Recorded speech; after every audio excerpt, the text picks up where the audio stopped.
The Philippines boasts a $40 billion digital economy according to Information Technology and Business Process Management. But for students, this number doesn't tell the whole story. It's not about the GDP economy, it's about the baseline. Let's look at the number that really matters for education. Filipinos spend a mean of 7.7 hours online daily. That's 54 hours a week. But the median weekly data expense is just 250 pesos. City users with fiber skewed average. This is the reality for million on prepaid. And the mode is the smartphone. 78.4% of individuals aged 10 and above are using mobile phones as their primary means of accessing the internet and digital services, according to the Philippine Statistics Authority and Department of Information and Communication Technology. 78.4% of students are trying to achieve quality education through just a 6-inch screen.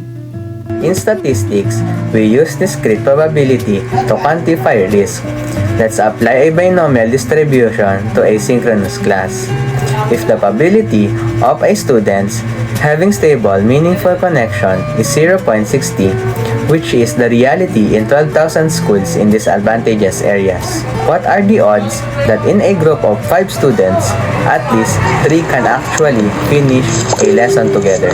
The math gives us 68.3 chance. That means there is a 31.7% chance of total group failure because the lesson even starts. This is a lack of effort, is a mathematical barrier. Now, let's map download speeds onto a normal distribution.